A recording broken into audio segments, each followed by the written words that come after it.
What it do? What it do? Man, it's been a hot, hot minute since I've been on here. Um, but welcome back to the JJL Sports Talk Show. I'm your host, Jordan Big J, or it's your boy Big J Jean Louis. Not no Jean Lewis, not no Jean Louise. Get it right, Jean Louis. As we wait for my co-host Kyle Edwards to hop on, aka Zion Williamson. We in for a good show.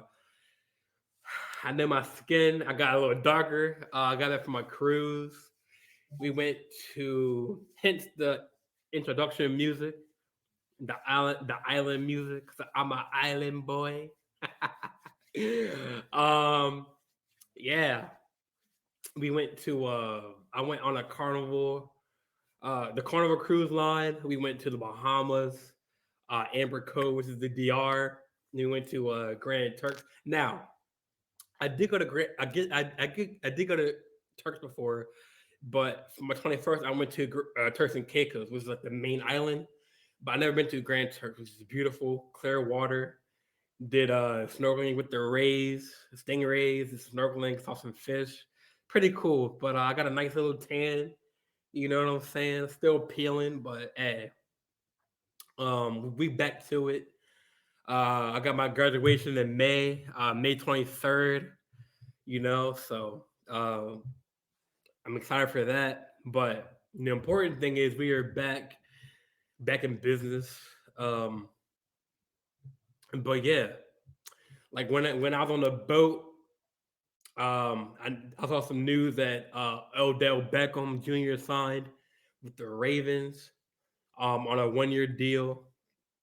I, I tried to get Wi-Fi. I got the Wi-Fi package for like I think it's like 24 hours. It's like $22 for like 24 hours. I try to stay in touch with my fans as much as possible on the boat, but it if y'all have ever been on a cruise, I know this is a sports show, but if y'all been on a cruise, um, once you leave that main port, like you're out like on the water, like in the middle of nowhere, and I think it's like that Monday, like or Tuesday. That boat was rocking. I got my co-host coming in, uh, Kyle, my brother. Hey, what's going on, man? How you doing, brother? I'm good. I'm good. I was telling the fans I'm like darker than you now, man. I mean, I guess pretty close. Nah, man. Yeah, man. Them Grand Turks and Bahama sun rays got me dark, man. Got a nice little crisp tan. But yeah, I was telling the viewers that I was on a cruise and like doing like a little hiatus, Mhm. a little vacation. But yeah, I was just kind of like introducing ourselves again. Like I'm Jordan John Louis, the host, and I got my co-host Zion Williamson, man. Uh, Yep, Even though y'all not in the playoffs, but it's all good. I got plenty of time. What to eat healthy and lay up the Mountain Dews. I gotta tell them, man. Stop with the beignets and then jambalaya and all that. I Hey, need to don't get get it wrong. right. I That need to get it right. that jambalaya is spicy, man. That's mad good, mad flavorful. So I mean, you're in Atlanta. You're down south. That's down south food, man. I've had my share of jambalaya for sure. Like, you had your West African foods, right? The rice, beans, chicken, steak, I mean, vegetables. having Trinidadian in my blood and all that does not help because that food is really good as well. But it's tough. But yeah, man. Like we back in business, man. My charger came out the wall. But yeah, man. How you doing, man? How are things, man? They, I mean, I can't complain. Um, have some teams in the playoffs that are doing really well. NBA, Again, yes, sir. yeah, I got Celtics. I got Bruins in hockey doing well. Got Our hockey going too. Revolution Yep. are doing well in MLS so far. So it's been pretty good. Yeah, so I mean, I guess we can start with the NBA. Like I know you said you like were you aware of what Phil Jackson said, or do I have to read it? I mean, I can read it. Oh, I mean, like, I'm gonna read the statement anyway, but if you know what he said or whatever about the bubble, Hmm. Yeah, I'm I know gonna you read put the it in there, but I statement. mean, for I guess viewers, you can kind of let people know what he said. So yeah, like before I read it, like like so, like the bubble happened. Like well, Phil Jackson, he coached the great MJ, Hmm. Michael Jordan. He coached Kobe Bryant with the Lakers, so he coached a lot of legends. Um, He had and he Knicks, had a the role great with the resume Knicks. of players. Well, then they coached the Knicks, and then they had the triangle offense, and it worked for a little bit with Carmelo and everything, but that kind of uh like hit the fan, and I'm not sure if they still use the triangle offense in the next organization, but they used to be the main kind of offense when Phil Jackson was at the helm of the coaching job. But yeah, people don't know him. He coached with the Bulls with MJ, Scottie Pippen, the greats, Yep. Rodman, and then he coached. I'm pretty sure he coached Shaq, Kobe, all in that time frame. And so recently, I think back like right during the pandemic or like the year before the pandemic in 2019, the bubble happened. There was a select few teams that had their standings, and I think it was not every team made the bubble, just like the teams that were like in the playoff contention. Um, I think it was close to the end of the season, like COVID happened, and the NBA had to find a quick solution of how could we combine like basketball and safety and health. I know people are going to say players had ample time to rest up in between games. This is true, but Yeah. there's guidelines where if you left the bubble and then you have the quarantine. So Zion had to, I think, leave for Zion had to leave, I think, for family or like issues or whatever, or injury, I I think, or think so. whatever. Yeah. We all know what Lemon pepper not Lou. not Al Horford. I'm gonna say Al Horford now. I was gonna say lemon. You said lemon. Hell no. Lemon pepper Lou. That's Uh, what I call him. Pepper Lou. We got know Lou Williams went to the club. We got some Magic Wings or Magic City, or whatever. Um, Hmm. so yeah, I mean, if you're a player in that time, like it's really on you what you did. I mean, obviously, if you had the right mind, you should have stayed in the bubble. But Phil Jackson has some strong kind of like comments about it. And it's kind of like ironic because he's an NBA coach, he's a legend in Hmm. that realm, and um, he was saying how let me see the quote. They had things. So what he's referencing is like a two part. Like I think it's like a two-part quote, then or one part quote, and they had another quote at the end. But he was saying how so at the time like players had like names on their back like justice or equality or um I don't know certain names on the back to represent like because all know in the Milwaukee shooting that Hmm. happened with Yep. I forget his name. I think James Blake or something like that in Kenosha, where the Bucks had the chance to I think play the Magic, Yeah, I and think it they was. Yeah. protested. Um, and even LeBron was like on his podcast with Richard Jefferson. I think they're the On the Road show with Richard Jefferson and LeBron. He said that because he was a leader, like even though he's not in the or the NBA PA, he still has that stature of like, hey, if LeBron don't play, then no one plays. Because LeBron said, hey, we were about to leave the bubble.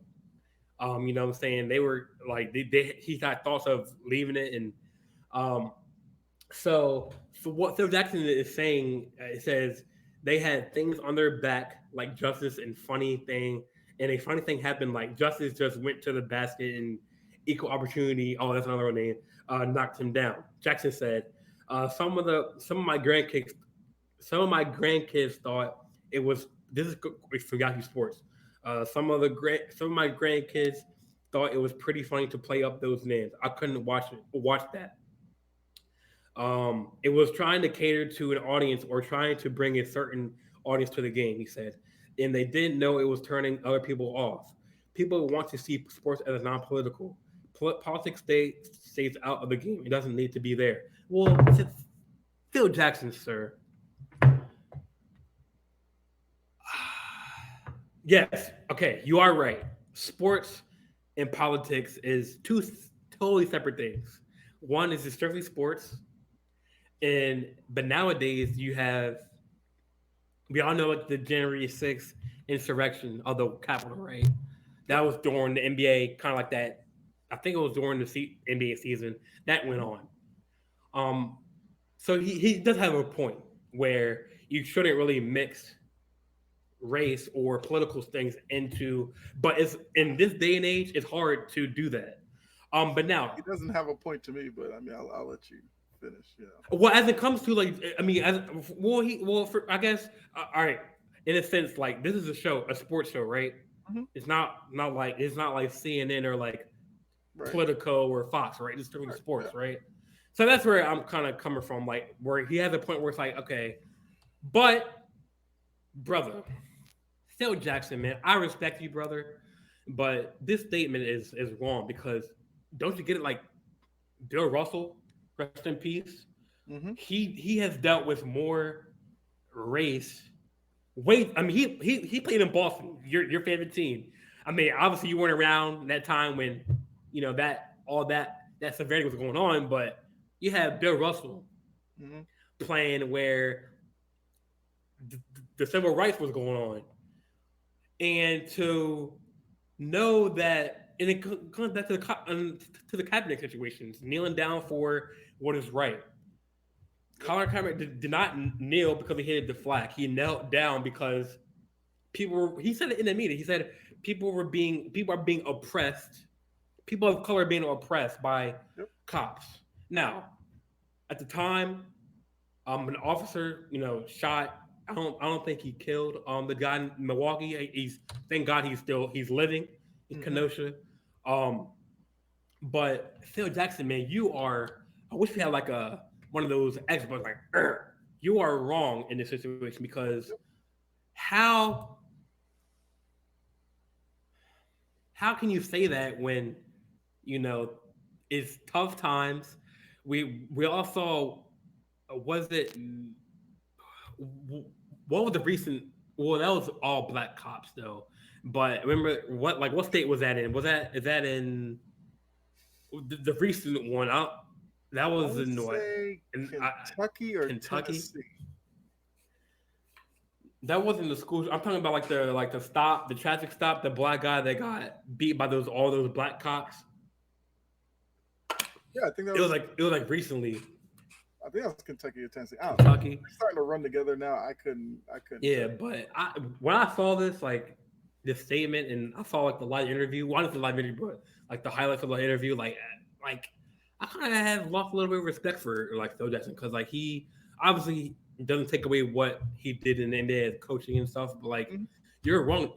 This is not a time to say that in this time and age where yes, you want to try to stay away from political as much as you can, but you can't really coincide like are you like the two things. So Kyle, like you said, you don't have a point. So what do you tell me what's All going right. on, So, man? Like what? so here's what I find interesting. But like you might have to read the whole quote for yourself because that's part like that was like wasn't the whole thing.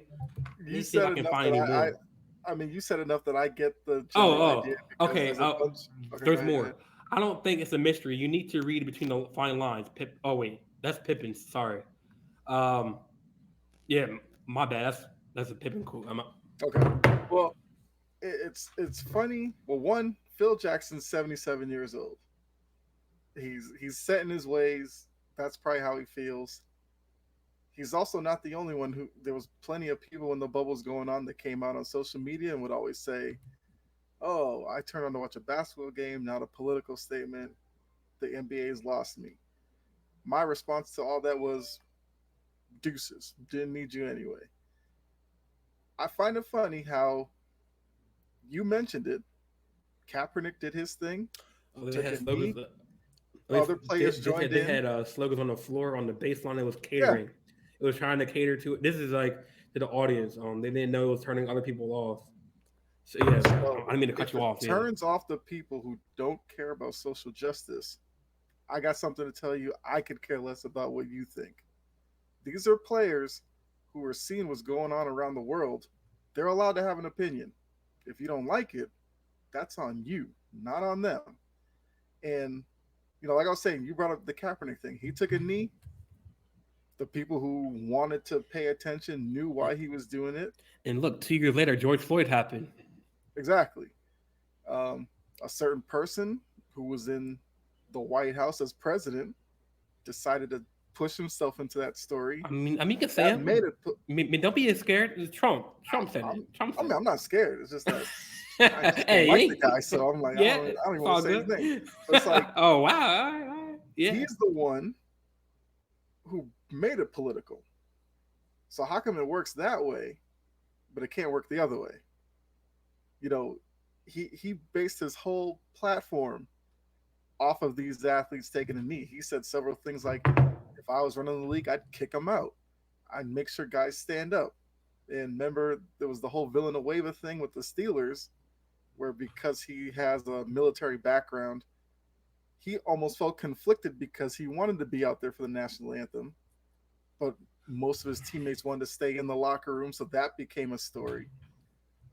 Look, nobody said, you know, race topics or social justice was supposed to be comfortable for everybody.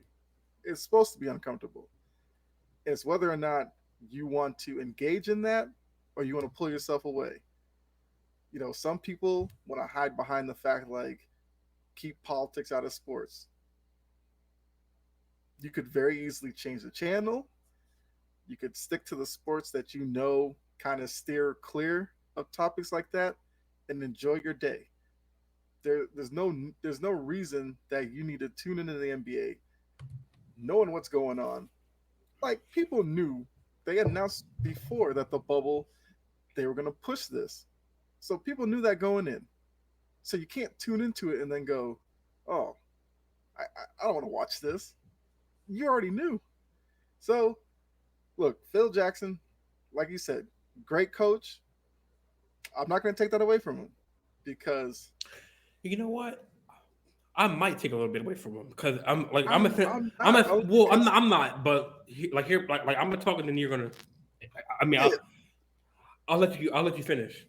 because my thing is he's 77, so he may be coming from a place where I'm surprised. I don't know, I'm surprised maybe he. I'm surprised he said that. And I would tell you why after you say your Phil Jackson seems piece. like a guy who doesn't care anymore. To be honest with you, I mean he took the Knicks job, did terrible at it. I don't think he cared one bit how people thought how he did in that position. He knows when he wants to get away, he can go to Montana or whatever. He can do whatever, go off the grid. I mean, I honestly don't know the last time I heard from Phil Jackson. It's probably like during the last dance. Right. So he's a guy who, when he wants to pull away, he can do it very easily. Right. So I feel like, look, I could probably give him credit for being honest. I'll give him that. What he said was, you know, foolish, but at least he was, bold enough to put it out there. Because he also has some people who feel the way he does and are hiding behind it to try to fit in with everybody. Like, oh yeah, social justice, when they actually don't care about it. So it's cool to understand what side of the fence he's on. I still think this one way, track of mind people have about sports and politics, that's what I don't understand. It's like it's cool for certain aspects of it, but when it's about minorities and race, then it's a problem. If coaches want to talk about school shootings and stuff, you have sections of people who are like, oh, what are they talking about? They don't even know what they're talking about. It's not that big of a deal. So it's always like, as long as the topics that are being touched on, the majority, a lot of Trump's followers and people like that who have that mindset, Right. they have something to say about it.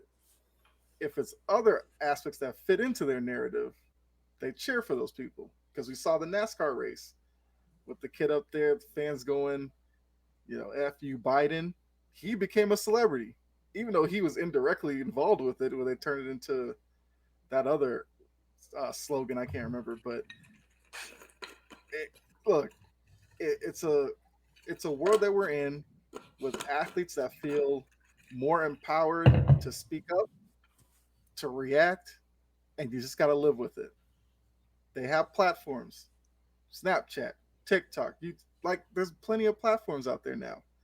So it's going to be hard for you to, necessarily avoid it. Just live with it. Because we talked about race and stuff on here before, where I'm just like, look, just respect people's opinions.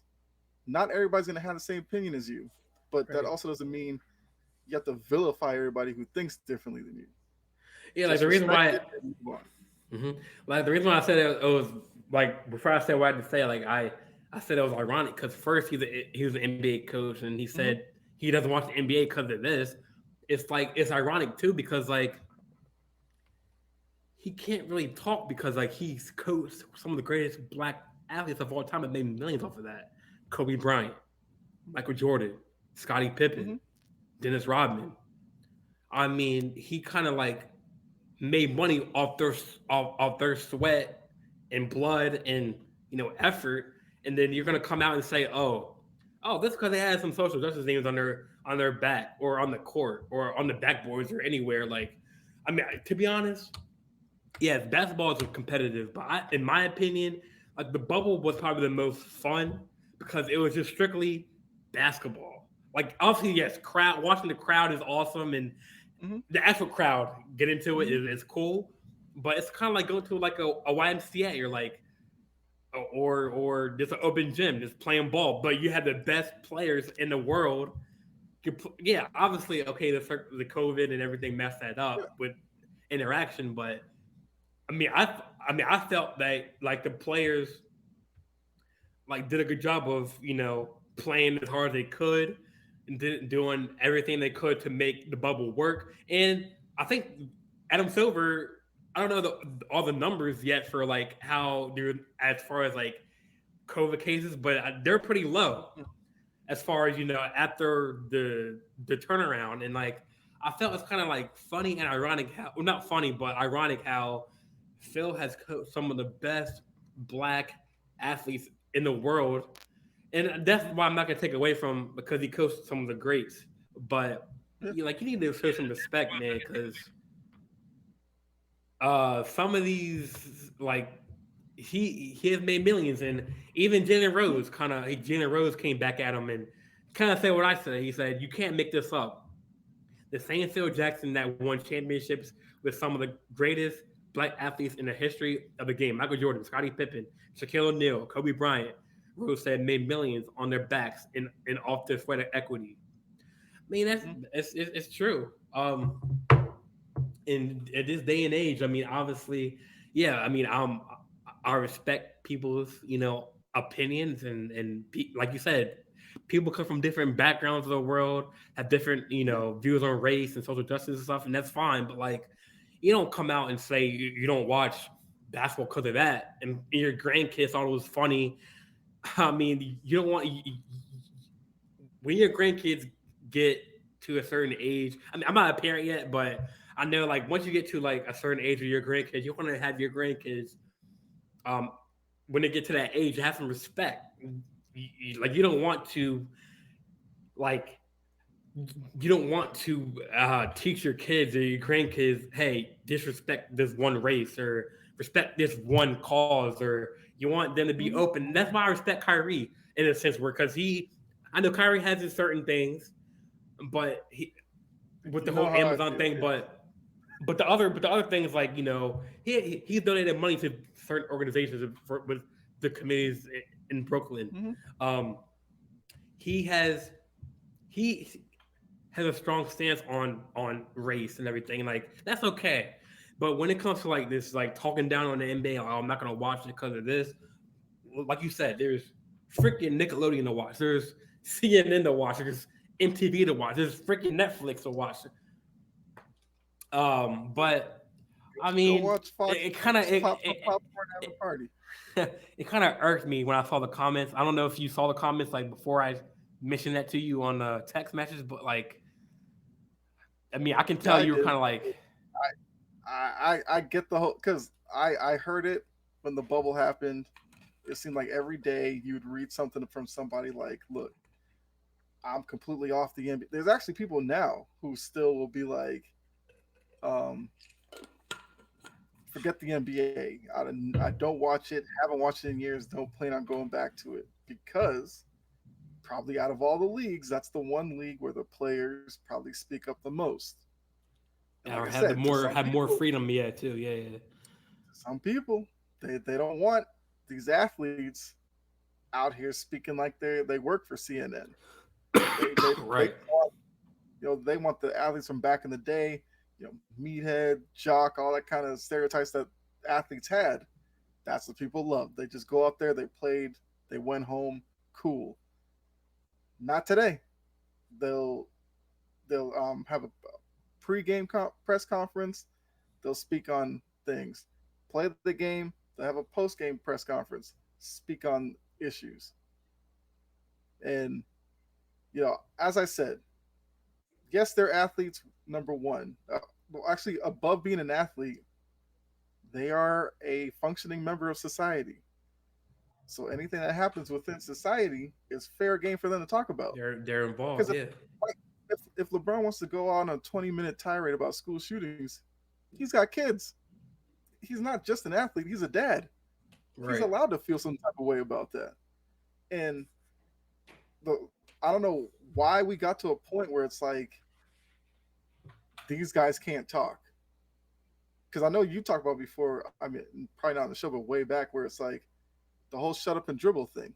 Oh Some yeah, with people the whole heard, LeBron. Yeah. some people heard that and was like, "Yes, she was right to say that," and other people were just like, "Are you serious? What are you talking about?" As long as they're not out here, putting bounties on people with their speech, what's the issue? They're not doing anything wrong.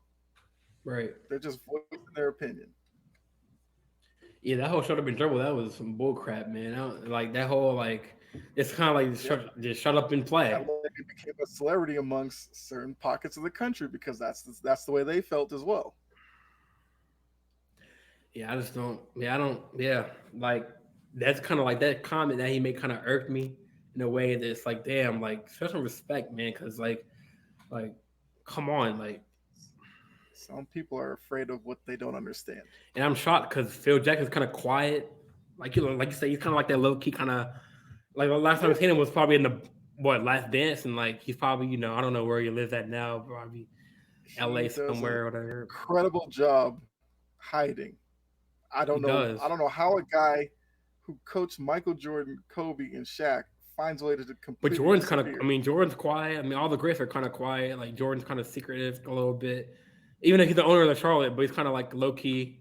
Like I Yeah, mean, last time we seen him on TV was probably the last dance. Prior to that, maybe or Space probably with Jam, some random camera okay, shot watching the or Hornets some play and like him being commercial. frustrated. Yeah. Yeah, that's a Um, good point. Yeah. Carl Malone. I mean, Malone. He's kind of quiet until that whole I case came up. When he popped up All Star Weekend, I was shocked. I hadn't heard his name or seen him since probably that Lakers run. He tried to win a ring with them but got hurt. But after that, he completely disappeared. Which, I mean, if you're living in Utah or something, he's like a farmer type guy. I guess it's pretty easy to kind of keep to yourself at that point. But look, Phil Yeah. Jackson's gonna feel the way he does. There's no changing that. I mean, yeah, he's probably getting a lot of hate from people. I'm sure he'll wake up tomorrow and he'll feel fine being Phil Jackson. Right. Right. Um. So I guess it's just on the NBA still. I mean, the playoffs are in full swing. Mm-hmm. Um, LA is up 2-1 or 3-1, or I think they're 2-1. Yes, it's two 2 to 1. one. Mm-hmm. Um, Celtics, I think they play like I think right now. I think they're playing right now against the Hawks. Yeah. Um, I mean, Knicks are up 3-1 against the Cavs. So tell me, like, what's your? I guess what is your surprise team or the team that you're shocked about that's kind of like doing good like right now? I go first. Uh, I think it's the Knicks because obviously I knew. I'm not that shocked by that because I've always said I think Cleveland is probably a year away. Also, Well, they were saying I'm how also Donovan not. Mitchell, he was a guy, and like all I that, and Mobley and all the Allen had that the good backcourt. I hmm mean, the whole panel on the NBA Today show before the game was like, well, Stephen A. picked the Knicks, of course, that's his team, but then the whole panel picked Stephen A's a fraud Cavs. with that too, though, because Stephen A was real upset when the Knicks didn't get Donovan Mitchell, and he used to say all year, "Watch, they're gonna face each other in the playoffs, and watch the Cavs beat them and get real upset." Now they're up 3-1, and he's Mister Nick. But okay. But Well, I think my thing he's always is, been. I think he's always been a Knicks fan no, though. he's been a Knicks fan, but he likes to get upset with the Knicks when they don't get, like, he was upset when they didn't get LeBron. He was upset when, they only got Amari Stoudemire and all that. But he was really upset with the Donovan Mitchell one because, Mitchell I wanted to thought he be was. a Knick and all that. I thought he was gonna be. I thought. I'm not a Knicks fan, but I thought he was gonna go to the Knicks. I thought it was leaning up to that. Cavs. I was like surprised by that team. Like,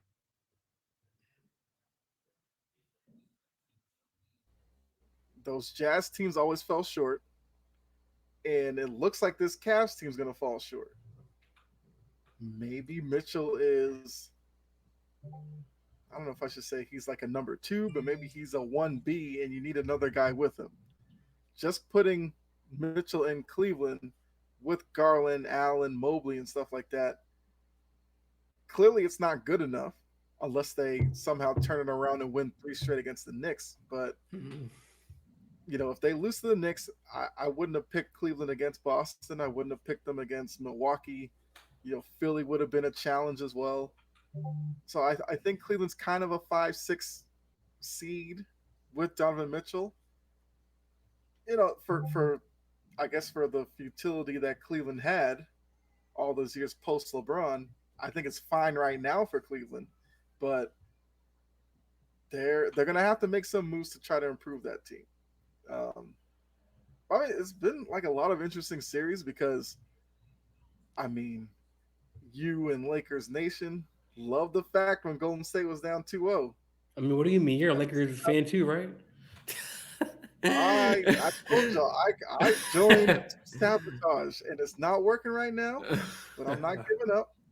Um, because Sacramento, they took their two games at home and they looked impressive. Golden State's turned around now, won their Mhm. two games at Golden State. You know, yes, Golden State struggles on the road. In a 7-game series, though, you technically only have to win one road game. If you're telling me Golden State can't win a road game, then we got problems. So I still think that series is going to go 7. It's Oh, been the Kings wildly and entertaining. Warriors. Yeah, Yeah, yeah, so that game was I've crazy been today. all in on that. Yeah, I've been all in on that series. I love that series. Um, but yeah, so I guess going to the Laker Nation thing. Yeah, I spoke well about the Lakers for about 5 minutes. Freddie lost his mind because I said I'm not a hater. I'm realistic. So I picked Memphis going in, but I saw from game one, I saw a lot of troubling things. We're still seeing it. Um, shout out to Ja though for coming back, dropping 40 last night. For like Did one not hand, see yeah, that coming. yeah. He was hitting threes as well, which I said if that's the one aspect of his game that he became like a 35% 3-point shooter, he'd probably be unstoppable on offense. But the Dylan Brooks aspect where, he's trying to be the Yeah. villain of the NBA, which he's succeeding at because there's a lot of people that don't like him.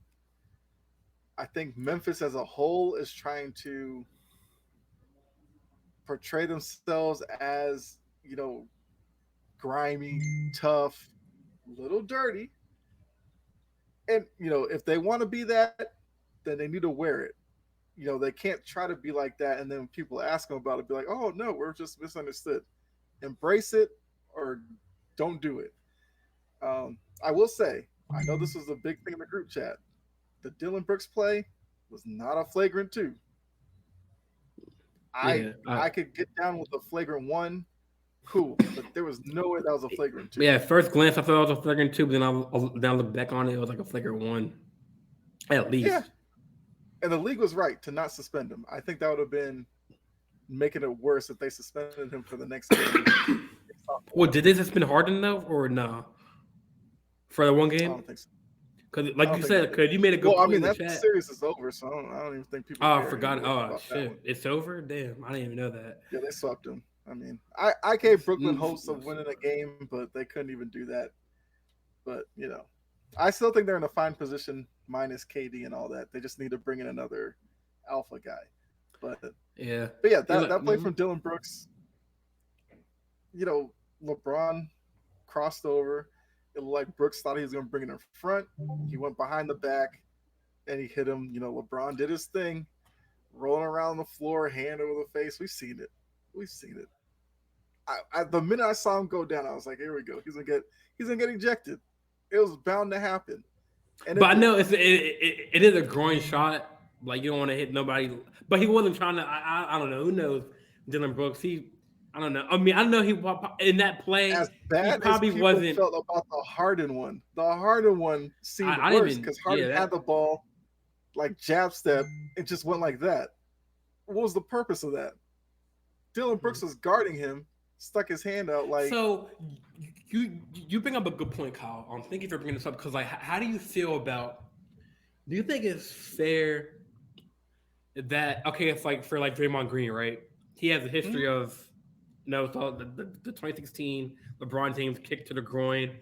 Do you think it's fair, like in this day and age of NBA, to like for the league to go like even if it happened like 5 years ago, right? eh, Is it fair for the NBA to go back and look at hey, like because the NBA has a thing where it's like, and now it's like you get like a certain amount of text or whatever mm-hmm, flagrant you, then you're suspended for one or whatever 2 games. mm-hmm, yep. So do you think it's like fair for like play or the NBA? I want to say like to like target players, but like kind of like a Draymond Green, like a Dylan Brooks, like who? Players definitely have reputations. Yes, it's Yes, a yes. Do thing. you think it's fair for like because Draymond even said it. I don't think he had a podcast yet at the time, but he think he said in the press conference that if he wasn't suspended that one game during that finals, like they would have won that championship that year. So like, do you think that? I do Do agree with you that. because like do you think that the NBA should base that off a reputation? I mean I do agree that That's they should like that's the I human do element of refs. I Some mean of them take I it do on the agree stuff that like they personally. should yeah like I do agree that they should keep like a number for each player like Mm-hmm. if you do a flagrant whatever like do you think that was a flagrant too when he stepped on Sabonis's chest right that was do you think he meant to do that or because he grabbed the dude's I didn't ankle. think there was a flagrant two for that either. But I mean, see now, if Sabonis didn't grab the ankle, then it would be a flagrant too. Yeah, But because then it'd be like, what are you doing? But since he grabbed him, I'm like, I can see you give him a tech, well, I think he got a flagrant flagrant. I one. think I got a flagrant one. Sabonis or a technical for that. I don't know. I think Yes, one's got a tech for grabbing his leg, which he probably should because, let's that's say still he a grabbed dangerous. it, That's still a dangerous twisted play. his leg.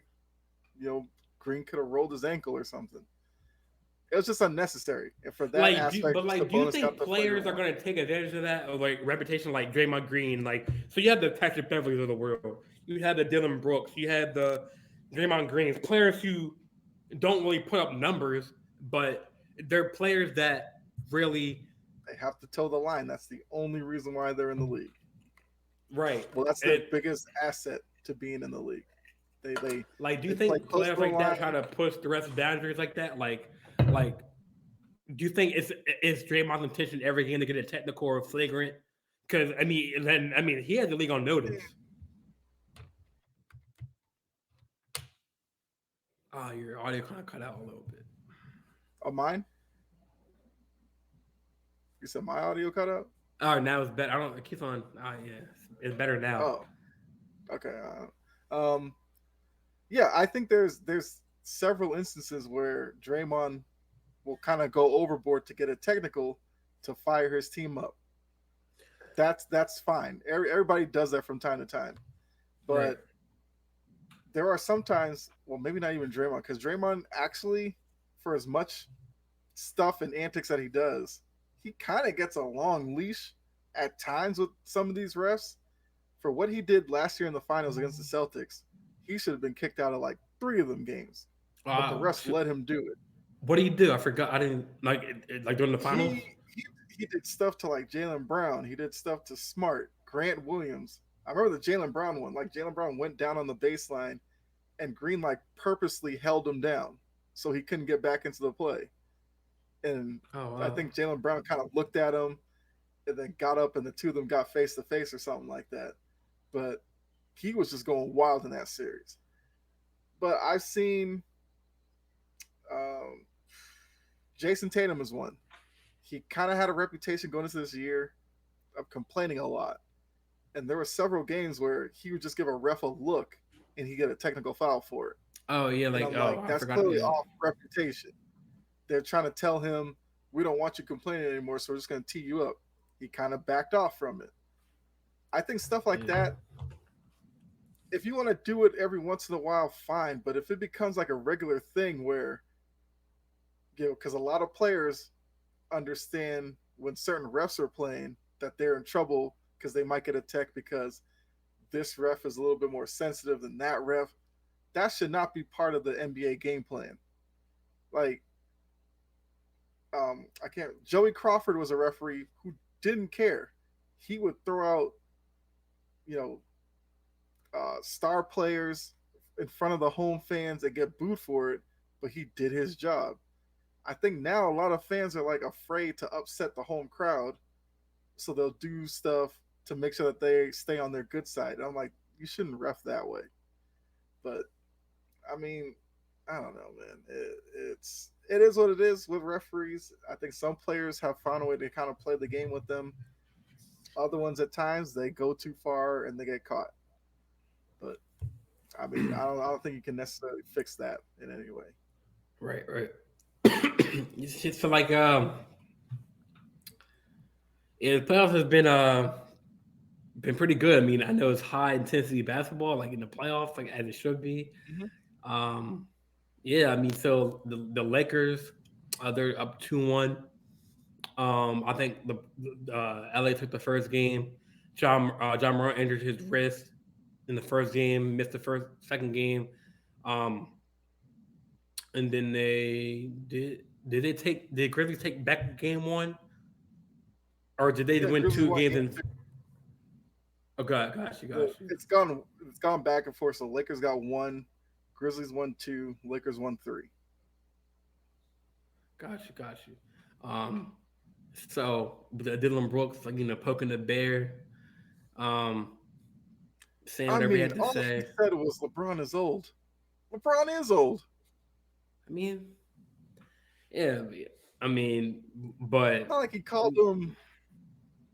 I don't know. Not like he called him Ben Simmons or something. That's poking the bear. He said he's old. I mean, I guess he has a point, but I mean, Dylan Brooks is like one of those players that you hate, but you love to have on the team to like get get you hyped up, like kind of like a Draymond Green, kind of like to get people electrified. Um, but yeah, I mean, like the Knicks are up 3-1. I didn't Mm-hmm. really expect them to be up 3-1. I mean, I know they're young and I know or not Duncan Robinson.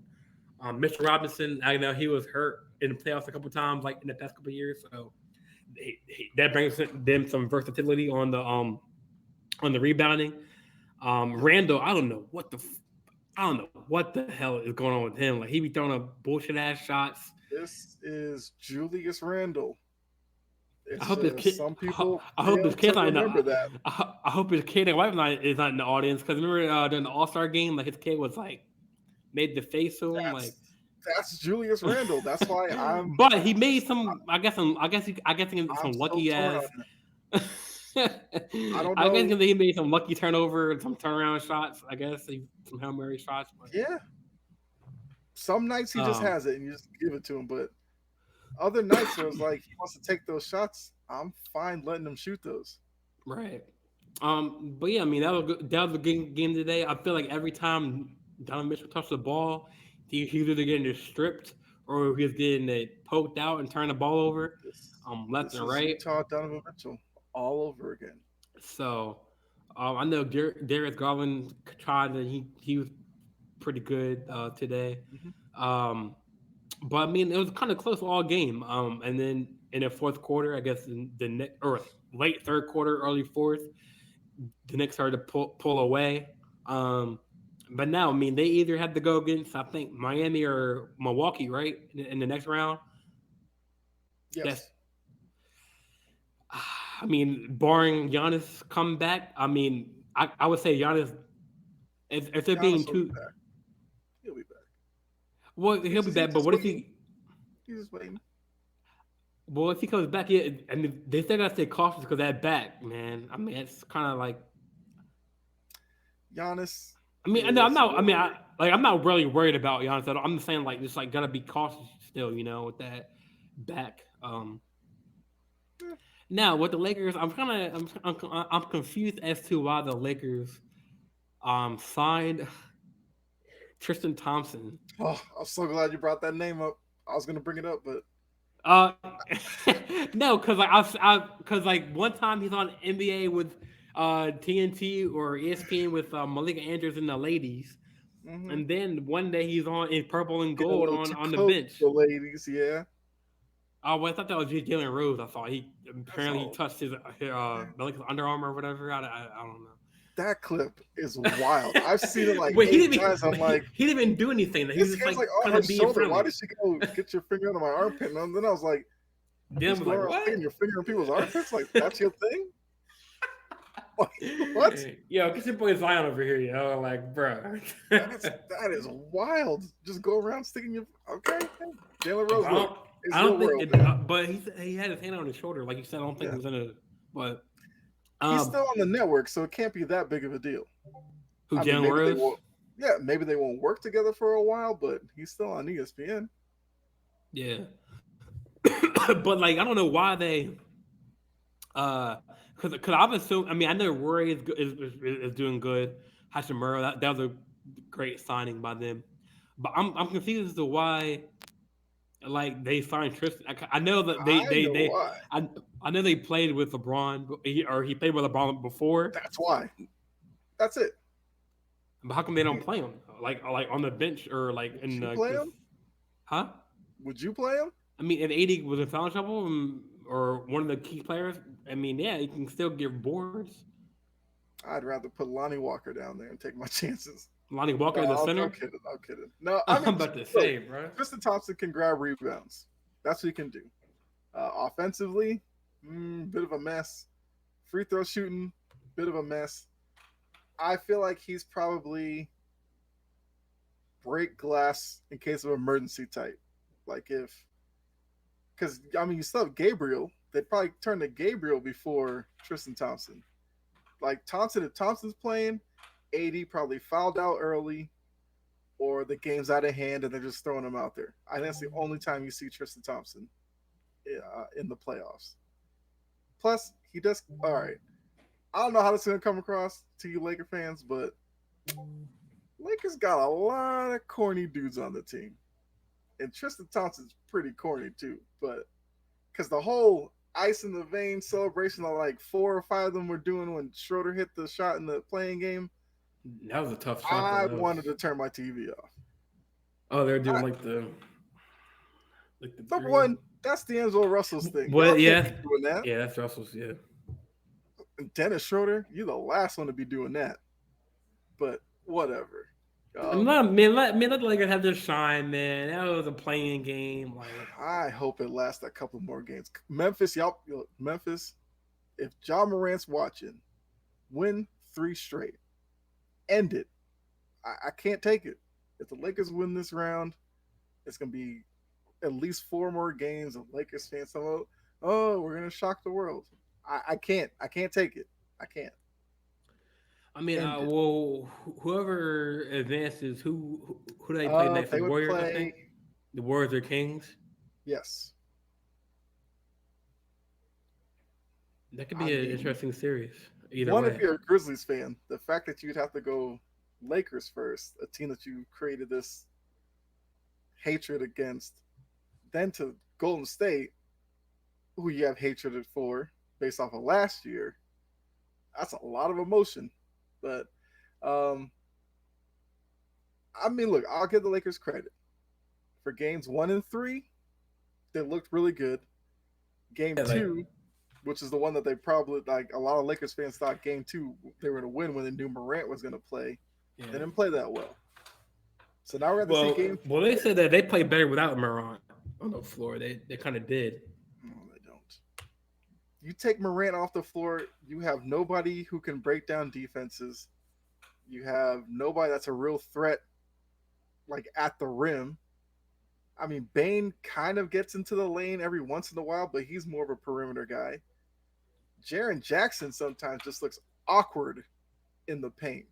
Yeah, I don't know if he. I think somebody probably needs to get with him to learn low post moves necessarily, but like his dribble is like really Yeah, it's loose kind in of the paint. yeah, it is. He's always getting stripped. It's like gotta fix that. And then He's more like a he reminds me of like a Finney Smith, like someone who like hangs out the arc, kind of like that stretch big. but Jaren Jackson needs to be down low. Yeah, Problem he has is, no if choice he's because down Adams is low, out. stop dribbling. You are putting the ball way too high. Guards will just come down and take Well, it. you know what, Kyle? I am going to say, walk on, man. Be the big man now. 80 don't want me. Huh? I'll take 80 out to the perimeter all day.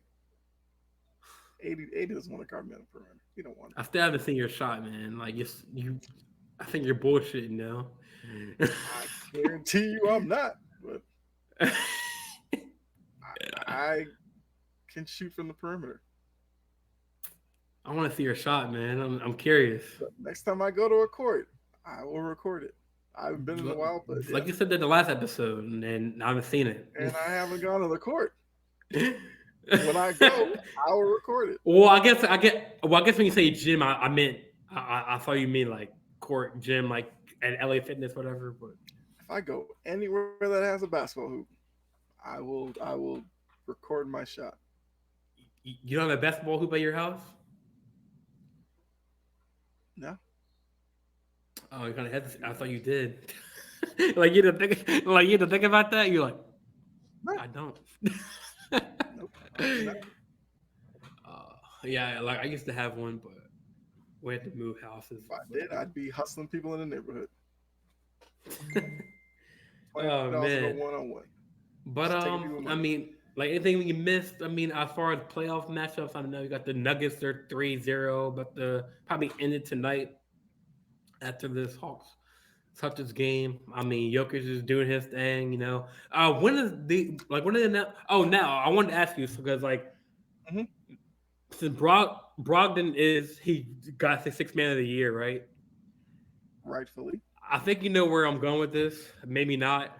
But people on Twitter, TikTok have said that the Emmanuel quickly should have got it. No. I saw that on Twitter and I told people no. For what? One, Brogdon averaged more points. Brogdon played every game off the bench. Quickly actually started a few games. Brogdon is just a better player. I think the problem is Brogdon isn't what quickly brings for the what quickly brings to the Knicks? I mean, off the second unit. I mean, he brings passing, shooting, scoring, literally everything Brogdon does. So I mean, I think Ty said that. I mean, anybody who was in that conversation. What? But I mean, he had a point that he was like anybody who was in that category. I mean, there was no argument of who could have won it. Brogdon does all of that and averaged more points. Okay, they got it right. Sorry, Emmanuel. Quickly, maybe next year. It was Brogdon. The only person I thought they might have given it to was Portis, but I think Portis kind of missed a lot of games down the stretch. Maybe that took him out, but Brogdon was the guy. appreciate you for trying quickly. I mean, quickly, he still had a good year though. Like, you know. Yeah, he deserved votes. He didn't deserve to win. So who do you think would be their next runner up behind Malcolm if Malcolm didn't win it? Who do you think would have won it? I'm fine if Quickly came second. Because Quickly, yes, he had a good year. I thought, like I said, Portis, I think Portis missed like a good amount of games like a few weeks ago. Maybe that took him out of the running. But I thought it was Brogdon, Quickly, or Portis. Those are the top three to me. Oh yeah, appreciate this. I appreciate this description, Steve. Thank you. I don't know if you see that on the screen too. That just popped up. Maybe it was just me. Thank you for the subscription, Steve. I appreciate that, my brother. Um, you just subscribe to the channel, Okay. but yeah, Oh, is that Steve Roth? I I don't know. Maybe. Okay. Kind of because I know he's a guy who follows me on Twitter. I think I shared this on Twitter. He might have seen it there and subscribed. Oh, Steve Roth, yeah. Yeah, that's the guy who like recently followed me on Twitter. So yeah, appreciate that, Steve. Definitely. Wait, like he's not part of the network, right? A part of the sports. Is just a random fan, random supporter. I think he's like trying to get on the network or something. Okay. So Yeah, I appreciate the subscription, Steve. Man, tell your share the show out, man. I appreciate that. Um, any other matchups? I mean, I know we got the your current series, Hawks and Celtics. Celtics or Hawks stole a game from last game, beat the they gave it to Celtics. him. They gave it to him. Um, Lakers, Grizzlies. I mean, Clippers, Suns. That's another good series going on right Yeah, now. I mean, and Booker doing his thing, Kevin Durant doing his thing. Kawhi, I don't know what's wrong with him. I don't know if he's hurt or it's just kind of like, I feel like Kawhi's probably always hurt.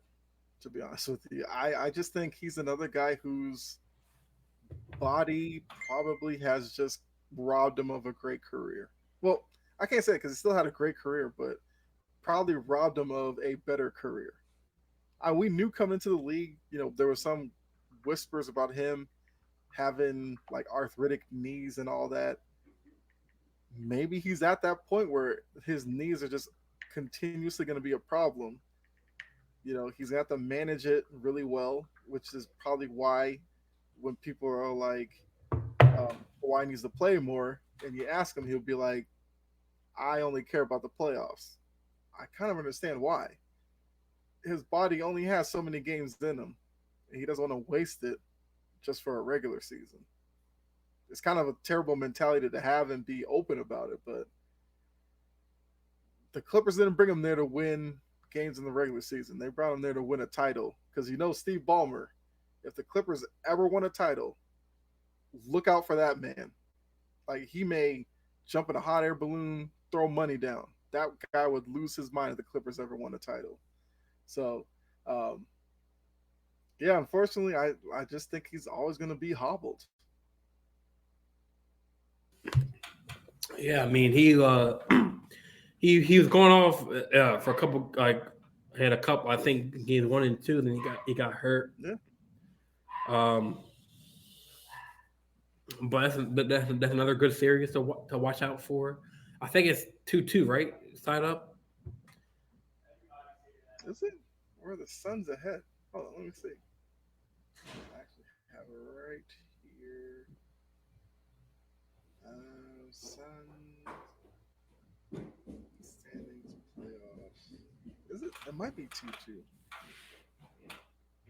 Because I know Clippers they were up to, or was it like one? They split.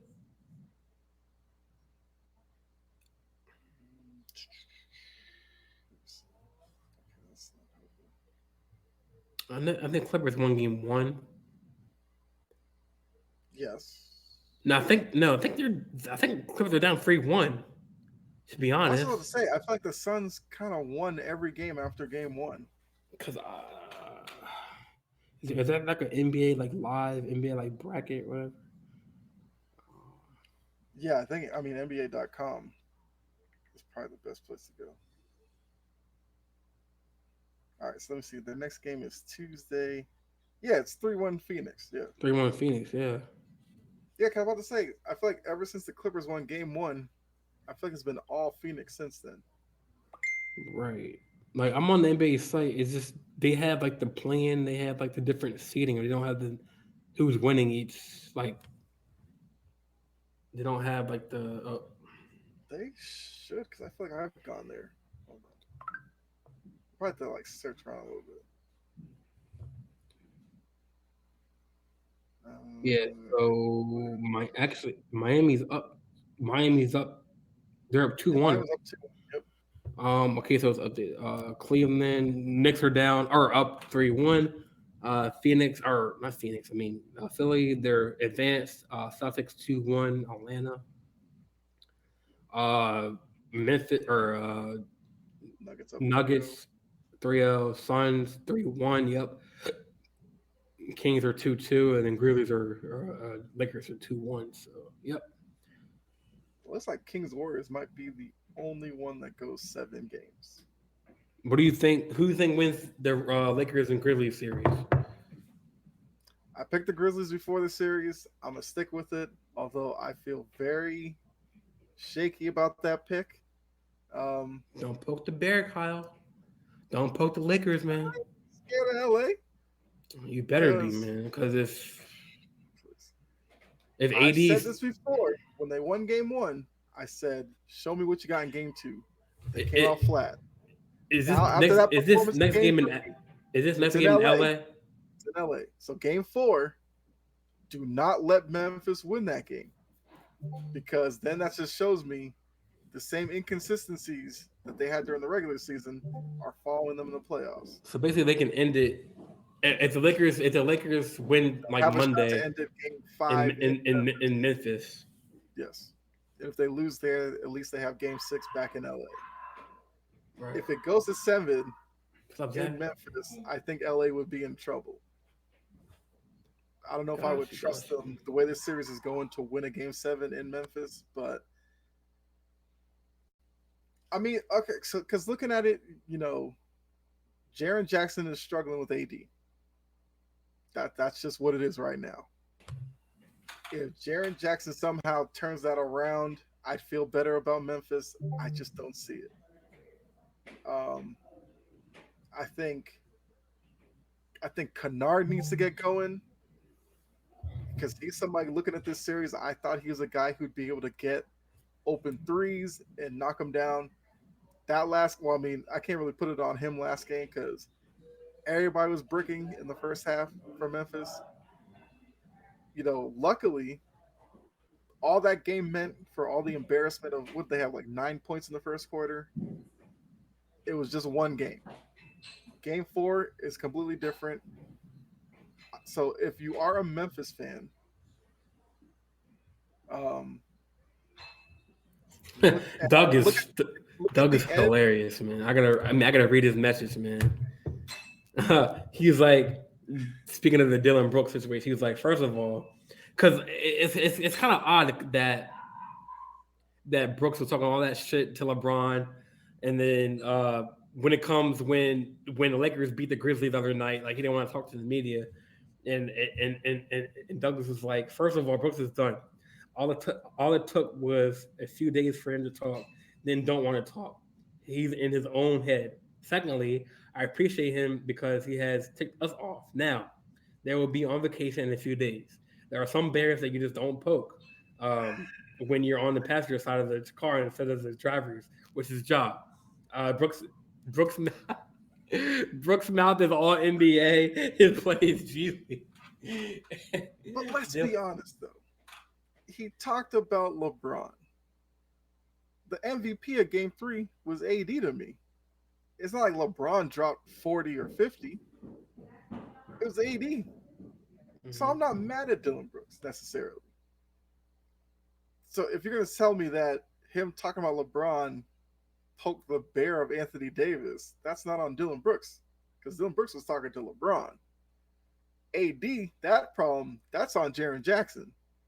Now, Jaren Jackson's supposed to be a defensive player of the year candidate. This is your moment to shine. And so far, you've been failing. And if you can't figure this out, I just don't see how Memphis wins this series unless, Ja drops 40 each game from here on out. Then they have a chance.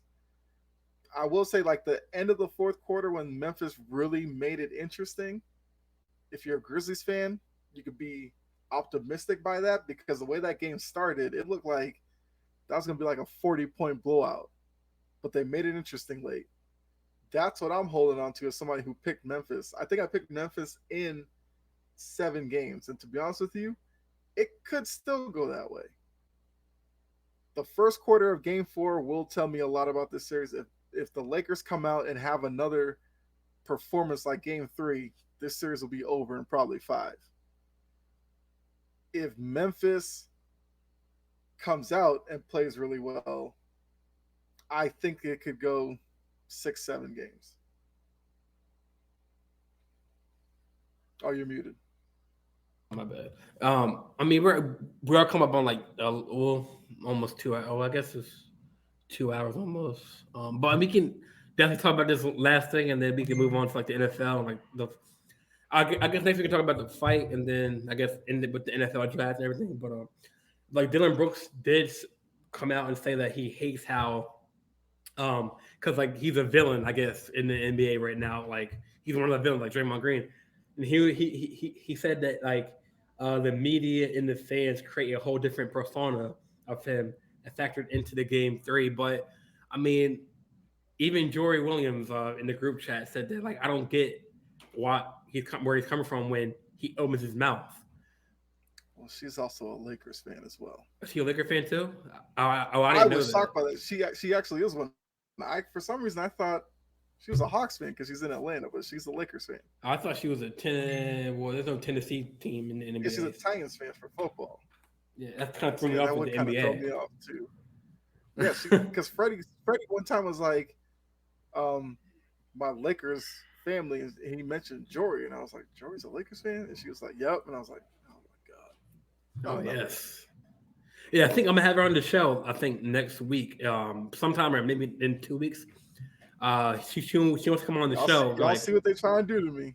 The one Celtics fan. Well, I didn't even think about that because I wanted her on. I'm just I want her on because I want her to talk about the whole the Angel Reese thing because she has a lot of things to say about that from the women's perspective. So I mean I know it happened a long time ago, like well, not a long time ago, but a couple weeks ago. But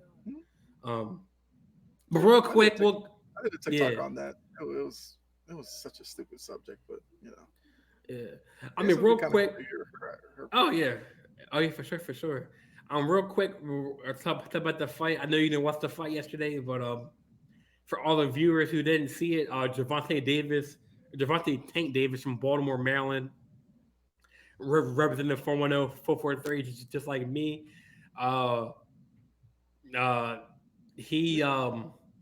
He fought Ryan Garcia in a super fight. There was no belt involved. I think it was just for bragging rights.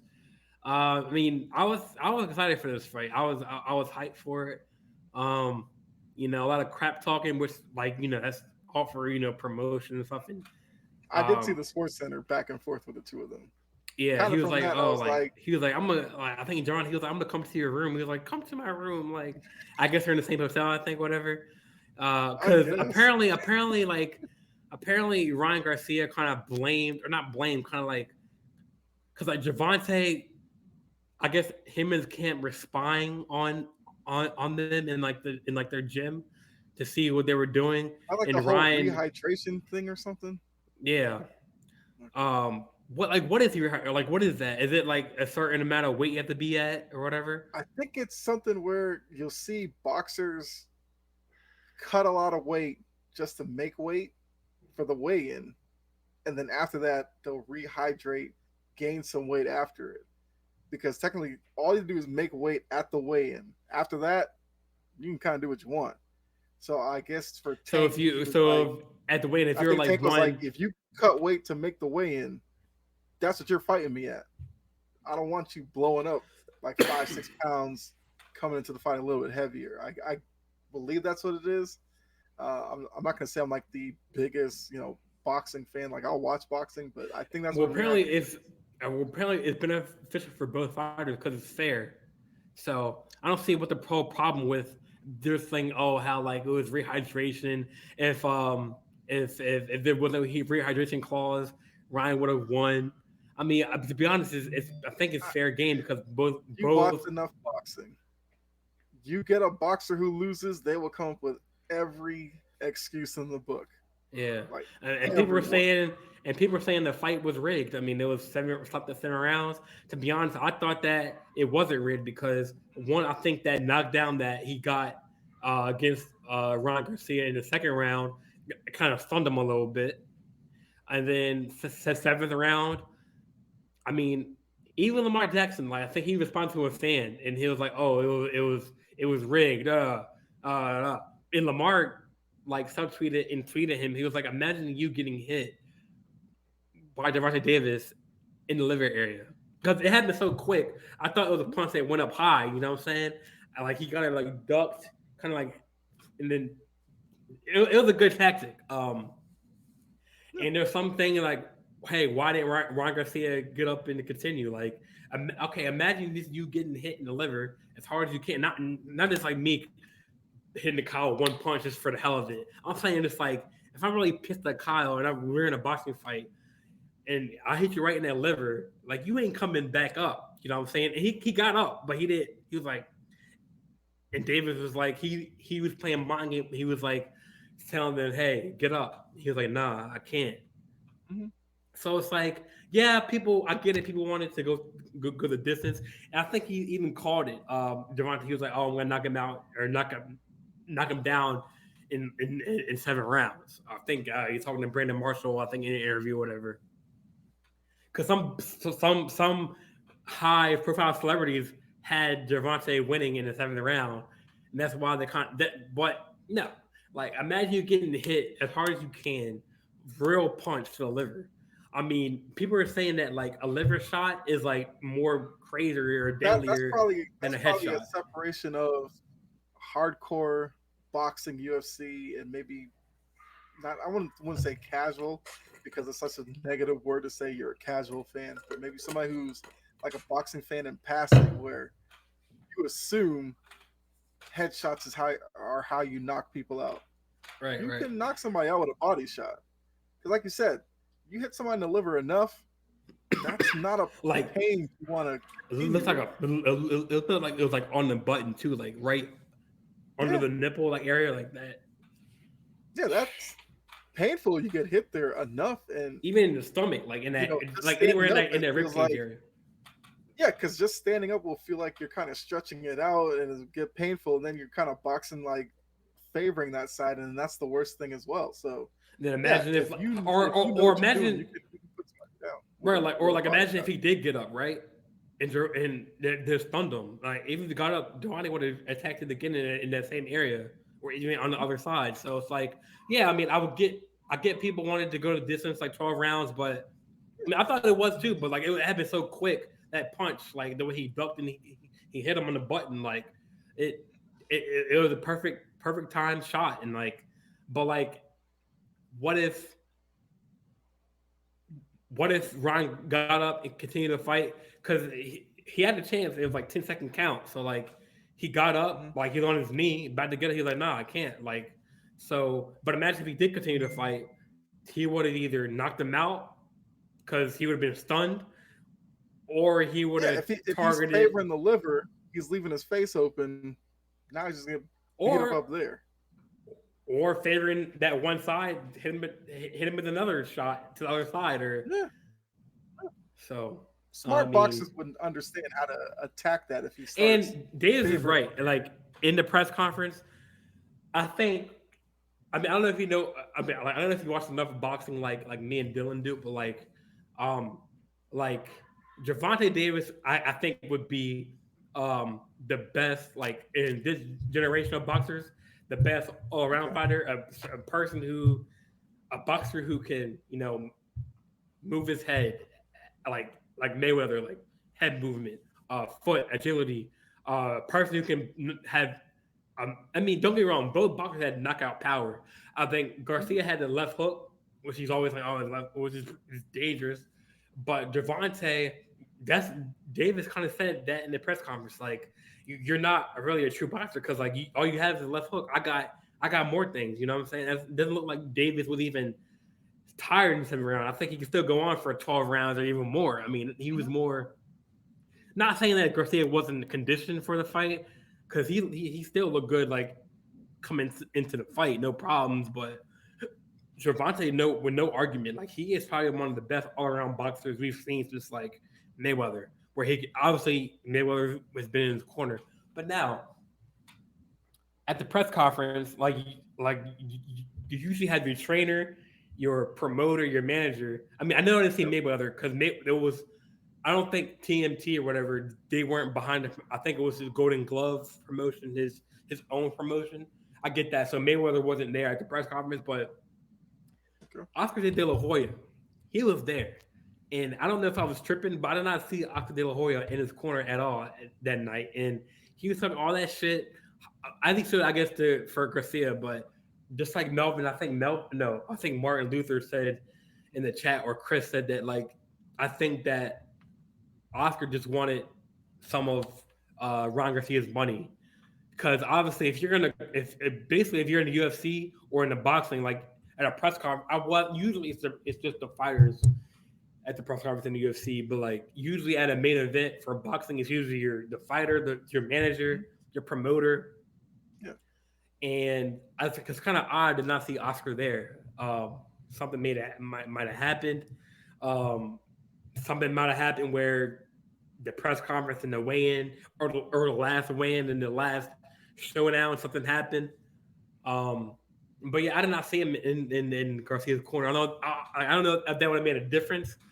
But some people are saying that like I mean he's still a dangerous fighter, Garcia. But maybe he needs someone like Mayweather or someone like I'm surprised he didn't have Canelo in his corner. Somebody who like is respected, or Triple G. You know what I'm saying? Someone who is has been there, done that. I know Oscar De La Hoya, he's been there, done that, but he got knocked out years ago, and he kind of like left the scene and left the boxing scene for a hot minute until he became like an announcer. But um, like Mayweather, I mean, Gervonte Davis, he's the complete package when it comes to boxing, man. Like he's proved it. Like 27, what? When that's 27 knockouts, I guess. Hmm. Uh, Still undefeated. Um, well, I know they're undefeated coming into the fight, but people were saying that Gervonta he hasn't faced a true opponent, but he faced Ryan Garcia, and what does he have to prove? Now, I would say maybe he can fight Haney, um, but I think he had an interview where he's like, "Oh, I'm not doing no water. I'm not doing no rehydration or whatever." Yeah. Uh, so he might fight at 146. But I mean, yeah, I mean, my dad, me, my brother, and my dad split the fight, 3 ways. So it was, but my dad, he was pissed. He was like, "What the hell is this?" Like, um, Well, I mean, I'm sure your dad probably remembers the times when people well, fought yeah, in Mike well, Tyson oh, fights and and you Mike got Tyson, like like George 15 Foreman. seconds. It was like, what? This is what I paid for? So you got 7 rounds. That's, I mean, that's decent enough for, well, maybe not for the price tag. I mean, that's where your dad's coming from. But if you're gonna tell me a hyped fight goes 7 rounds, I can live Well, with because that. I thought it exceeded expectations because most people thought it was gonna be like high powered, high punches, which it was. Like people thought it was gonna end like 3, 4 rounds, 5 rounds, you know. So the fact that it ended 7 rounds, I mean, it's yeah. I mean, I wish it Yeah. ended went a little longer for the money. For what's that saying? Like your um something bite for your buck or whatever, Oh, bang for your buck. or base for your buck, yeah. So, but like, do you have any other thoughts on that, or Like, who do you see Ryan? I feel like Ryan. I think they want a rematch. I think Ryan Garcia wants to fight or needs to fight other fighters to get prepared, like get more prepared. Mhm. Because like he really didn't have no head movement. Like he really didn't. He was leaving his face open. That's why he got knocked down in the second round. Yeah. Uh, Yeah, 'cause um, I heard. I mean, I saw Martin put in the group chat. He was talking about how he thinks Garcia is a really good fighter. It's just that he probably needs somebody to kind of show him like the nuance of boxing. like the head Because movement, the yeah, because footwork. because the way I'm picturing is like Garcia probably is a guy who Just a his left knockout hook artist. is probably deadly. So all That's he really it. knows is throwing the left hook and hopefully catching you. But Right. boxing is way more than that. Like you have to have counters. You have to Endurance. yeah. So I kind of see where Martin's coming from, where it's like if you gave And Garcia some time with like a real seasoned boxer, maybe you have something there. But then I kind of see what you're saying. Like if that's the case, then all right, get a couple of fights in your back pocket, and then go back at Tank and see where you are there. Because if you're going to try to fight him now in the same condition, why should we it's going expect to be the anything same different? result. So um, maybe that's something where maybe I'm sure it's like Garcia's pride is like I want to fight him now, but he might have to take a step back and be like, look, let me get some more time in the gym. Let me round out And my form and all that, and then I'll be ready for him. yeah, I mean they showed. I mean even Garcia showed great sportsmanship. I think they like exchanged numbers. I think after the post fight or post press conference. So like I mean obviously there was some feuding before the fight, but I'm pretty sure Gervonte kind of or what's the other I think Garcia no Davis earned Garcia's respect, or is it the other way around? James Garcia. Well, I mean, I guess that could be true, even though Davis is the one who won. Yeah, Like if I'm trying to Garcia didn't see. respect him by him beating him, if he, I mean, I'm sure I'm they both sorry, did man. respect for each other, but, Yeah. uh, I mean, these fighters understand the whole trash talking stuff. That's to sell the fight. Yeah. That's what most people want. They want to see two guys who hate each other. Yeah, I'll buy that. If they were both up there like hugging each other, people would be like, oh, I don't care about this. They're buddies. Right. So they get the whole business of boxing. But after that, you're just two guys, putting your body on the line, trying to make a living for your family. And that's where the mutual respect can be. Because it's not Right. easy being a boxer. I mean, we've seen through history. Muhammad Ali, for how great he was, look at the toll it took on his body. Mm-hmm. Mike Tyson, as great as a fighter he was, look what the business side of it did to him, where he was basically getting robbed right in front of his face, but he didn't know it because all he cared about was fighting. Right. Right.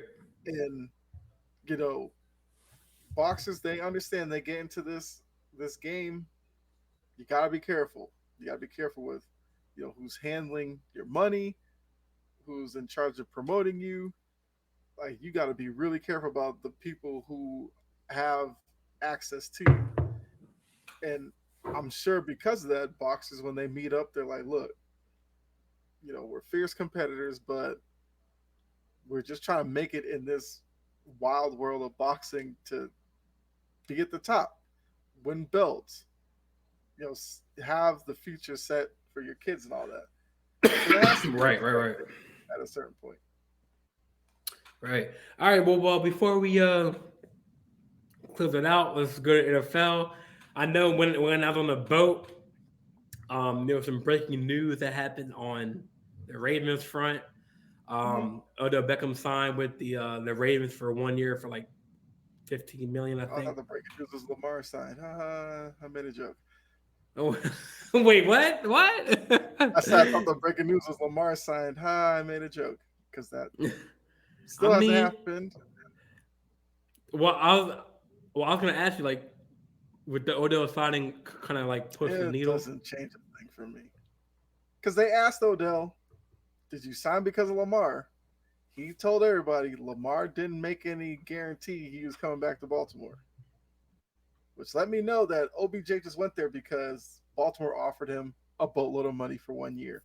And I think that the fact it's only 1 year is even interesting as well. Because maybe in Odell's mind, if Lamar comes back, it's just on the 1 year franchise tag. And then why would he sign for longer than that if there's no guarantee Lamar, even if he comes back, is not more than 1 year? Baltimore side, OBJ's been hurt the past 3 years he's actually played. Why would they tie up more than 1 year into him as well? Mm-hmm. So I don't think it changes anything in terms of Lamar. I'm sure Lamar is happy they signed him. Right. At least if he does go back on the franchise tag, it's a at least it's a upgrade at the position for as long as OBJ can play. But it probably doesn't move the needle either way for Lamar. I kind of thought the Um. Jalen Hurts thing might impact Lamar more, but then the more I thought about it, I don't think that does anything either, other than proves another top talent got his money, but he didn't get fully guaranteed. And if somewhere in the back of Lamar's Uh, it, mind he still thinks, it wasn't fully guaranteed his Kurt's contract. no, I think Hurts is It it's was a like team five. friendly deal, right? Yeah, because I think the guarantee is only like 175. Oh, So wow. it works up to like 30 something a Do you know year what he on the. wanted fully guaranteed? Hurts, or did they say what he wanted fully? I don't think Hurts cared because Hmm. I believe. So here's the issue with fully guaranteed. Tom Brady kind of screwed that up for everybody. Tom Brady. Tom Brady was never one of the highest paid quarterbacks because Tom Brady understood if I take too much money, that's going to leave a hole somewhere on the team that the team can't fill, which means the team may not be as good as it could be. So Brady always took less with the understanding that by him taking less, Belichick and the Patriots are going to have a really good team around him. For 20 years, that's what happened. Because that's what I kind of said with Lamar. A lot of people looked at that Ravens team and said, this team needs a lot of offensive weapons. And that's when Lamar was cheap because he's on the rookie deal. So now if you turn that rookie deal into like a $50 million a year deal, that's money that's being taken away from other players, other positions, and then how does the team look? So I think the Jalen Hurts thing probably makes Baltimore smile a little bit because they're like, see, us not offering you fully guaranteed isn't some slap in the face. It's just what the NFL is. Now, I Right. guess the question would be, what what officially was Baltimore's offer to Lamar before the season? Because I think the other day I was hearing somebody talk about it, and they said it was like 133 guaranteed, but it may not have even been like 5 years or something. So that made me think: what if Baltimore really likes Lamar, but they don't like him at 5 years at a time? What if they want to do 2 3 year deals with Lamar to kind of see where he is? And maybe Lamar's like, I don't want that. I want 5 years of security. What if that's the whole fight? Not necessarily the guaranteed money, but Just the the length years. of the deal. Right. So maybe he wants to be like stay with the Ravens for more, like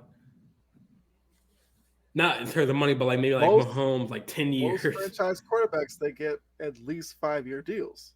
Right. So if Baltimore's like, we'll give you two with a third year option Yeah. type So we thing. don't It's really like, know what the whole haul. Like we don't know if the length of the contract. I know it's the guaranteed money. Like that's the center. That's the nucleus of the whole situation. But like we don't know, like you said, if it's the year, the length, or like you know. So the draft is coming up. The last kind of segment of the show, the draft coming up. Do you see the Ravens drafting a quarterback. Yep. having the quarterback or let or have like a draft trade for Lamar? Do you see that happening or not? Or do you like something crazy happening? I thought about this as well. If you are a fan of a draft day deal, I feel like the team that's probably in the best position for that might be Washington because What pick? Washington's Do sitting they at have a high 11. pick? 11th pick? I think it's sitting at 11. So if you look at the top quarterbacks, none of them will really be there at 11. You know, Yeah, Stroud they'll will be be off the gone. board. Young will be Levis, gone. Levis probably would be gone. what about Richardson, I Richardson? still have no idea about Richardson. He's like a question Richardson mark to for me you. could go, he could go three, he could go 20 something to me, to be honest. What about like Hendon Hooker? What about him? Even though he's hurt, Hendon Hooker is apparently flying up draft boards all of a sudden. that's what I've heard. Yeah, And that might be, that might put a wrench in Baltimore's plans. Because if I'm Washington, I'm sitting at 11, Hendon Hooker's there. I may just take Hooker at 11. Like he probably won't be ready for the first part of the season. yeah, They have Sam Howell who can kind of, play until then. Because Sam Howell at least looked better than Wentz last year. yeah. I still think Atlanta's interesting at 8 because I feel like if Richardson's not there at 8, because I could see Atlanta taking a flyer on Richardson at 8. Would they reach and go crazy and take Hooker at 8? Maybe, but I think those are the two best bets. I don't know about Indianapolis at 3. Only way I see that is if they're in love with Stroud or Young, and those two go 1 and 2, then maybe you can convince Indianapolis to get the third pick. Mm-hmm. I just don't see it. I think it's Washington, Atlanta, maybe Tennessee, but Tennessee's pick is. I'm trying to think where Tennessee's pick is. Although supposedly Tennessee might move up in the draft. Yeah, it's gonna be a lot of Which, moves in the draft. I think a lot of trades. well, yeah, because Houston supposedly might move their pick because Houston is now a team where they don't necessarily see themselves having to take Stroud or Young at 2. They're willing to move back and maybe take like Hooker, who might be hanging around at 15 or 16, This is gonna take sound him there. crazy. It's gonna sound But crazy as hell, man. Maybe not. I think that the reason why there's so much time between Lamar signing and we still got D Hop on the market, right? I think, and I think the Cardinals just said that. I think that they just reported that they would take a second round pick for D Hop. I think I they think just there's said a that. chance D Hop might get released at some point. I think that maybe I'm biased. I think to get a You can take Lamar. a baby out of that. We all know you're biased. I think Let's hear draft this. day, Lamar extended, and we trade a pick for D Hop to the Ravens. I think we give away a second round pick for D Hop. It could happen. Okay. I So think it now could play happen. out the season. What does that make Baltimore? Like what you mean? So you have Lamar back, you have Hopkins and Odell OBJ. and Bateman. Okay, yeah. So how do you see Baltimore looking at that point? As far as Do like you record think wise, or they as far as do you think they're a slam dunk division winner? yeah, I mean, I want to see what Odell's first half, or if it can even, because he did look good in the workouts, but it's it doesn't He's going that's against nobody. I don't care about that. yeah. That's what I'm gonna say. Like it's no full pass, Yeah, you know what I'm yeah. saying. So I want to see how he does in in the first couple games. Um, even with Bateman, because I know he's hurt. He came back. Duvernay's coming back. I think he's more of like he'll be like a more depending on who we draft, we might draft a receiver. If he keeps the 22 pick, I don't know if he's gonna say. I don't know if we're gonna trade that first round pick, move up. Um, I mean, if I'm Baltimore, it's either a I receiver or signed cornerback. I heard. OBJ. I'm gonna trade for D Hop, and then I gotta take another wide receiver at 22.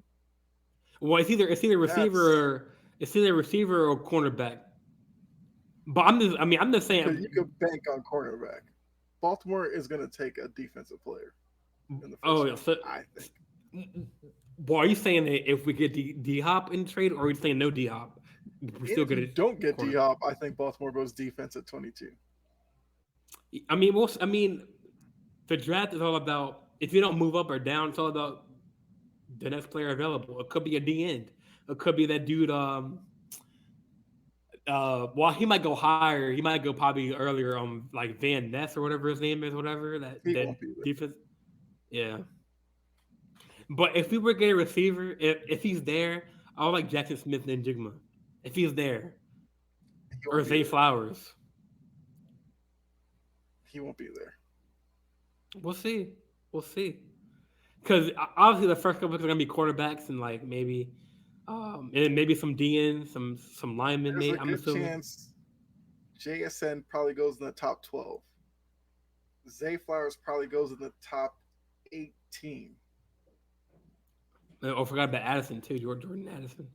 Forgot about him too. Addison might be there because it seems like Addison out of the three of them is He's falling for some reason. he's the same height as Hollywood Brown, right? He's short, right?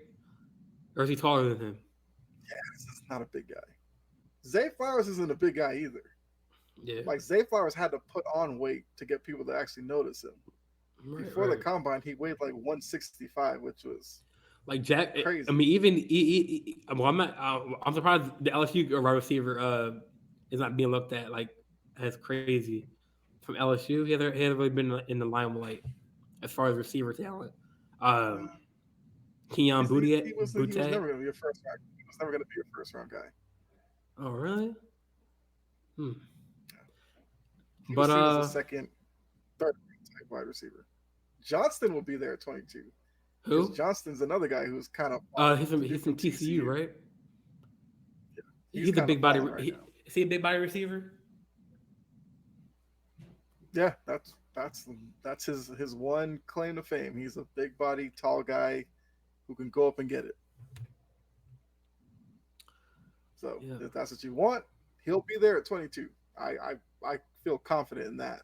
It's whether Yeah. or not Baltimore would take him or maybe take a defensive guy, maybe trade up to get him early I second think round or something I like think that. some I think the But Ravens are.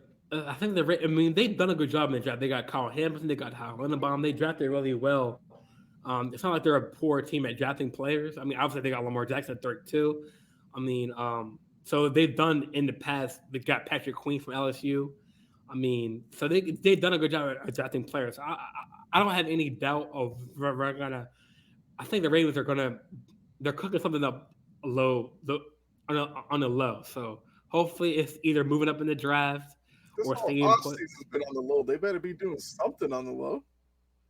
Well, I'm saying Their like they're offseason's been not Aguilar. really like obviously teams are not gonna or front offices are not gonna tell their plans. So that's with any team, because anything can happen. Draft trades, like people can move up. So I have faith in the Ravens of what they're gonna do. I mean they drafted like you said, Carl I mean, Hamilton. as a fan, you better have faith in them. Oh, I mean I've always had faith. Ollie Newsom has done a good Yeah. job, and now EDC's. I mean, I'd rather have Ali Newsom still as the GM or as making the doing the draft trades, but he's still in the room in the draft war room. But EDC is calling the shots. But yeah, I mean, it's going to be interesting to see like what teams move up. Do you have Bryce Young going one and Stroud going two, or do you have opposite? Or do you have someone a sneaky quarterback going number one, or do you have anybody? I still have a feeling Stroud goes one, but Are you saying Stroud goes to number one to the Panthers? I think, but I kind of feel like Young is more in play now. Um, I just feel like It's Thursday, I right? think It's Thursday. the one thing holding Young back was his height, but I think people have kind of moved past that now. Right. And now if you're doing that, if you look at Young versus Stroud, just in terms of game tape for college, Yeah. Young beats him by a mile. The one thing with Stroud is the game against Georgia in the playoffs of last year, he was getting beat up, but he still played well. And I think that was the moment where I kind of was like, I could see Stroud going number one. But So before like before we end the show, I got a question. So like with the Ravens, right? Like the only way we move up, do you think Lamar Jackson's in that talk and is in that package? If we move up, that's the only chance we move up. Because if we're moving up, we're probably gonna get a quarterback or or a high profile receiver. So do you think Lamar is in that?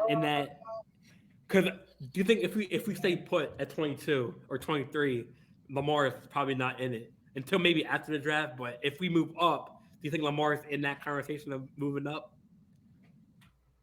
Or If do you think they're Baltimore in were to Lamar's move minds up, about moving up?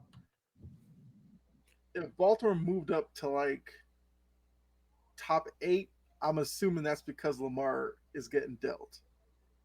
If they move up to like 15 or something like that, I think that's just them moving up because they're targeting a guy who's falling in the draft, but they don't think he's going to be there at 22. So that Hmm. could be So you said if we go top. like Porter Jr. He's probably going to go after Gonzalez and maybe after Witherspoon. I think if Porter Jr. makes it past like New England at 14, because I think New England might go corner at 14, Mhm. then Baltimore may look at it and be like, Gonzalez, Witherspoon are gone. Porter Jr.'s still there, but I don't know if he's going to last from 14 to 22. Maybe we call, I don't know, whoever's at 15 or 16, do a trade of like a first and a third to move up there. If that happens, I'd be like, Lamar probably has nothing to do with that. That's probably just them targeting a guy A and guy, moving up. yeah, If they, like I said, they vault up to top like 8. 6, top 7, that has to be a Lamar deal. It has to be. And if it's not, I mean, that's going to be really interesting. Like if they sit there and were to move up that high to take a quarterback, not fully understanding what they're doing with Lamar, I think that gets even messier. Because you probably would be hurting yourself in negotiations because teams would be like, well, we're really not going to offer you a lot because you just took a guy, so now you really have to move Lamar. I mean, I still think we'll probably hear a lot about Lamar this week. Yeah. Um, Probably like Tuesday, Wednesday. I would not be surprised if some rumor comes out from like Schefter or one of these guys about Lamar. That's what I think. And like you're definitely not wrong about that. I mean, it's draft week. It's Thursday, right? That's when it starts. Yep, That's the first. that's round one Thursday. I'm trying to remember how they do it now. Round one Thursday is like rounds 2 and 3 Friday. Then the rest of the draft is Saturday. Saturday. To wrap it up. Yeah. Yeah. I mean, I think that wraps it up, man. I mean, do you have any other topics you want to talk about, or that's any That's final thoughts? all I can think about. Well, I will say I will be on the live stream for the first round at least of the draft because we have pregame pigskin on Oh yeah. Thursday. We decided we'll just do the draft that day, so really excited about that. Oh yeah. To talk about Gene Godfrey about the draft as it goes on. Hopefully, my Patriots make a pick because I know they love trading out of it, but I mean, give me something to cheer. But I think it's gonna be fun because I like you think the first round on Thursday It's gonna might be be interesting. the most unpredictable Ah of a man. draft I can remember because outside of one with Carolina, we assume Carolina didn't move up to one to then move back. We know they're taking their pick, but Houston at 2 could move. Arizona at 3 probably is going to move. The Colts at 4 could try to move up to 2. Like it's gonna be crazy. It's gonna be So wild, man. I cannot wait for that. This is the one of the best times of the sports schedule NFL draft for me. And I can't wait. I can't wait. And I give props to all the analysts and not analysts who make up a draft mock drafts because I mean I can't follow all these I players, man. It's I love hard. mock drafts. Oh no, I do too. It's just like going in depth of like, oh, this dude's a 4-3 defensive back who Well, plays to the right. it's It's different like, for those guys because they're yeah, literally they getting paid to cover college football. right. It's a little different for people like you or I, Like where it's like we talk football one day, we could talk basketball this day, we could talk whatever. Like if I solely like stuck to the NBA or something, yeah, I'd get it in depth like that. I would know the backup center of Creighton or something like that. right. I couldn't tell you who it was right now, but you know, but yeah, McShay, guys Yeah, like that, like Mel this is Kiper. their Christmas right now Oh because they're gonna yeah, tell you about guys who play at schools you've never even heard of, and they'll like know their whole bio and everything, which is wild to me.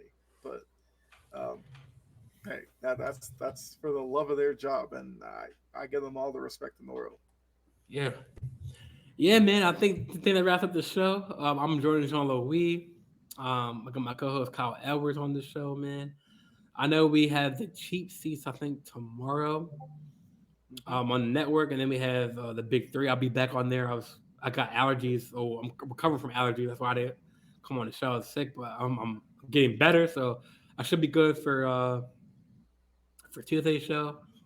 But other than that, I will man, I say, big mean, three, we are going to be doing a mock draft. That's okay, kind of the whole like episode that's like the because last draft or last kind yeah, of. it's draft week. We might as well just do a mock draft and call it a day. So So how are we gonna do that? Just like pick our teams and like, or just how you gonna do that? How you gonna do that? Like yeah, like we'll like do I'll be the 7 Ravens rounds. GM, you be the Patriots GM. You'll be the Ravens. I'll either be Patriots or Falcons, depending on Lennon. Dylan will be Seahawks. Oh, Jake Lenon's a will part of the be. show, or he's part of the draft thingy, or he wants to I do it. mean, he was never like officially added to the show, but Yeah, I kind of just put him in the group chat because I like anytime he wants to come on the show yeah, because it kind of seems like Tuesday's the day he can he's do. free. Yeah, Yeah, so I was like, anytime you're free, come on. I don't care because he knows football and all that. He knows NBA, so yeah. And I I'm think fine with because that. he's really big on mock drafts, so I'm sure he'll want to do it as well. So I think we'll have some fun with it. Some people in the chat may pick for teams. I don't know. I don't even know which way it's gonna go. But yeah, we'll Yeah, I mean, I think take that wraps up control the of our show, own man. team and Yeah. Well, it's definitely been a good one. Like I said, I'm Jordan Louis. I'm got my book Kyle Edwards, and you guys can see us on the Sports Empire Network tomorrow, 2 nights in a row. Well, 2 nights in a row, Monday and Tuesday. So check us out, Sports Empire Network on on Monday, Facebook, Tuesday. Monday and Tuesday. Then you're on Pigskins Thursday for the draft. So that's perfect. But yeah, man. So yeah, we are out. We are out. Yep. Good night.